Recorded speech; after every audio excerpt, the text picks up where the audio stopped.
अस्सलाम वालेकुम friends, welcome back to my channel. आज मैं आपके लिए लाई हूँ एक न्यू चैप्टर नंबर 9, क्लास 9 का जो न्यू सिलेबस है 2025 का, उसका chapter number 9 acid and bases का। आज हमारा lecture number 1 introduction to acid and basis.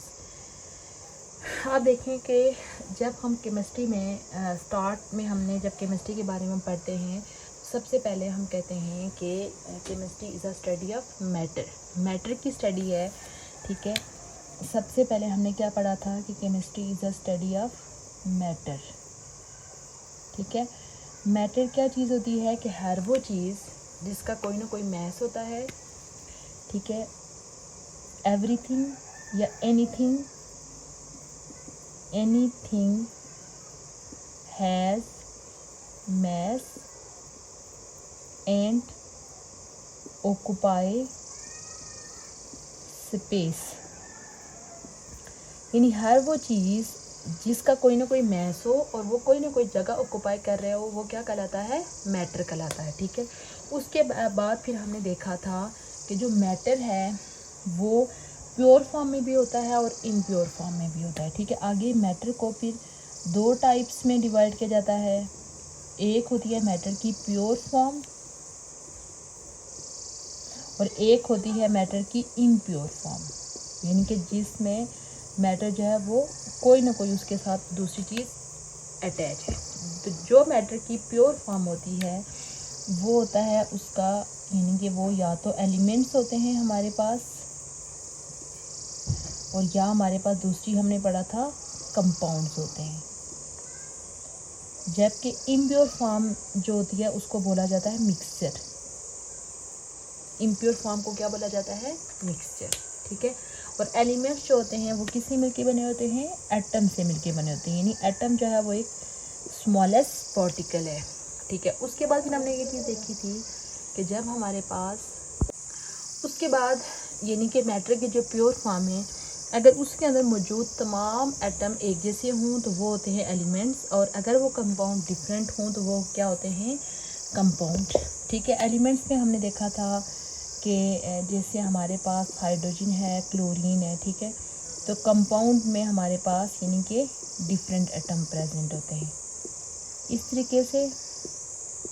अच्छा, अब ये जो कंपाउंड होते हैं उसके लिए अगर आपको याद हो कि हमने केमिस्ट्री की डिफरेंट ब्रांचेस पढ़ी थी कि जस्ट अगर हम कार्बन और हाइड्रोजन के कंपाउंड को स्टडी कर रहे होते हैं वो होती है ऑर्गेनिक केमिस्ट्री। कार्बन हाइड्रोजन को छोड़ के बाकी तमाम पीरियाडिक टेबल में जितने भी बाकी एलिमेंट्स प्रेजेंट हैं उनके कंपाउंड को बोला जाता है इनऑर्गेनिक कंपाउंड्स। ठीक है, इस वजह से आप देखें कि कंपाउंड को फर्दर कितनी टाइप्स के अंदर डिवाइड किया जाता है?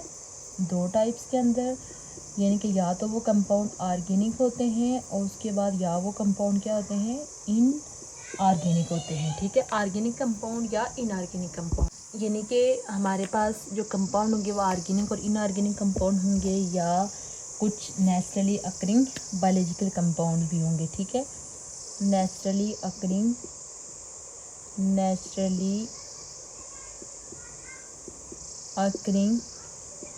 Biological compound. Naturally occurring biological compounds क्या होते हैं कि वो कंपाउंड्स जो कि लिविंग थिंग्स के अंदर प्रेजेंट होते हैं। ठीक है, अब वो यानी कि वो कंपाउंड चाहे ऑर्गेनिक हैं चाहे इनऑर्गेनिक हैं, नेचुरली अकरिंग बायोलॉजिकल कंपाउंड हैं, जो भी हैं। ठीक है, ओवरऑल उन कंपाउंड को 3 क्लासेस के अंदर रखा जाता है। ठीक है, या तो वो कंपाउंड एक क्लास होती है हमारे पास एसिड्स, उनके अंदर आती है, या उनको एक दूसरी क्लास बेस के अंदर रखा जाता है, या एक तीसरी क्लास साल्ट के अंदर रखा जाता है। किसको?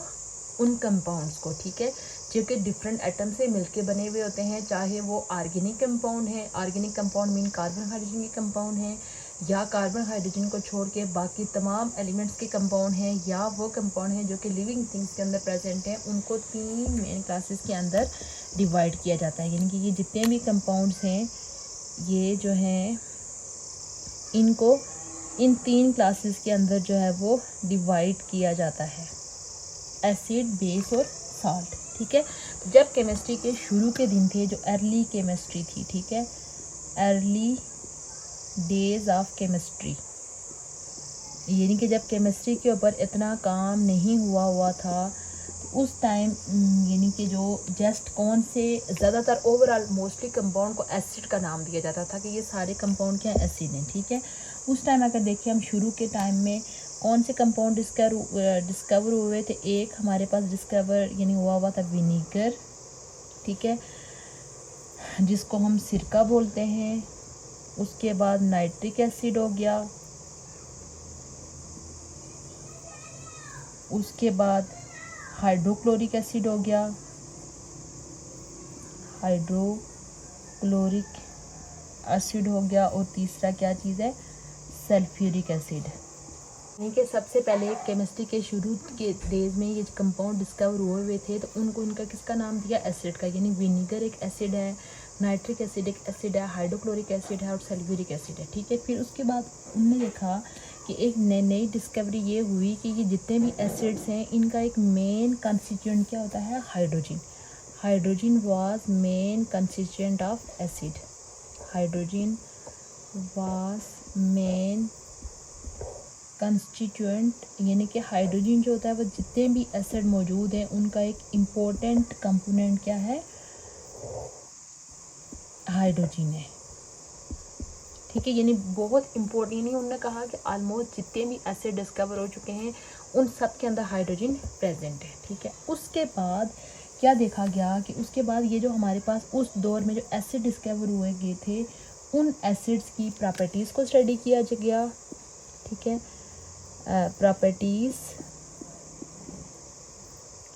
Properties and reaction of acid was studies, reaction of acid was studied, यानी कि जितने भी उस दौर में जो कंपाउंड जिनको एसिड का नाम दिया गया था उनकी प्रॉपर्टीज स्टडी की गई और उनके रिएक्शन स्टडी किए गए, और स्पेशली उनके रिएक्शन किसके साथ स्टडी किए गए, मेटल्स के साथ, रिएक्शन विद मेटल्स के साथ उनके रिएक्शंस को स्टडी किया गया जितने भी उस दौर में एसिड्स जो है वो डिस्कवर हुए थे, ठीक है।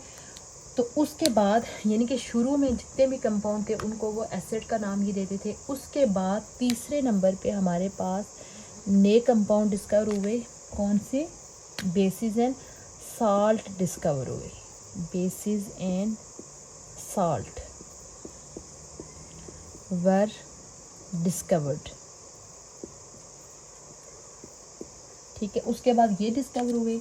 उसके बाद फिर यानी कि जब हमारे पास ओवरऑल शुरू में ये देखा जा रहा था कि जितने भी कंपाउंड हैं वो सारे एसिड हैं, लेकिन जब दो क्लासेस और डिस्कवर हो गई, एसिड और बेसिस, ठीक है, तो फिर ओवरऑल ये आइडिया हुआ कि जितने भी कंपाउंड हैं वो एक ही क्लास एसिड में नहीं आते, बल्कि वो या तो एसिड्स होते हैं या बेसिस होते हैं या साल्ट्स होते हैं, ठीक है। तो अब इनको एसिड, बेस और साल्ट की प्रॉपर्टीज़ को एक्सप्लेन करने के लिए डिफरेंट तरह की थ्योरीज दी गई, डिफरेंट थ्योरीज, ठीक है। और वो डिफरेंट थ्योरीज जो है वो किसी एक साइंटिस्ट ने नहीं दी, बल्कि मुख्तलिफ साइंटिस्ट ने दी, डिफरेंट कंडीशंस रख के, ठीक है, different theories at different conditions,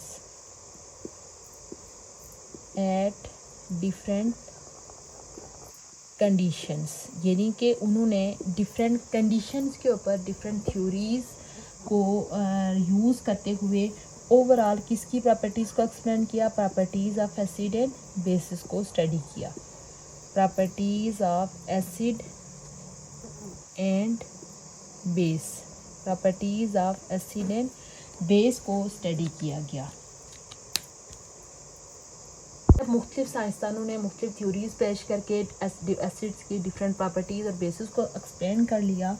उसके बाद फिर यानी उन प्रॉपर्टीज़ को यूज़ करते हुए एसिड्स और बेस को इंडस्ट्रीज़ के अंदर यूज़ किया गया, ठीक है। उसके बाद इंडस्ट्रियल एप्लीकेशन वर स्टडीज़, इंडस्ट्रियल एप्लीकेशन यानी उसके बाद देखा गया कि किस एसिड को हम इंडस्ट्री में किस तरीके से यूज़ कर सकते हैं।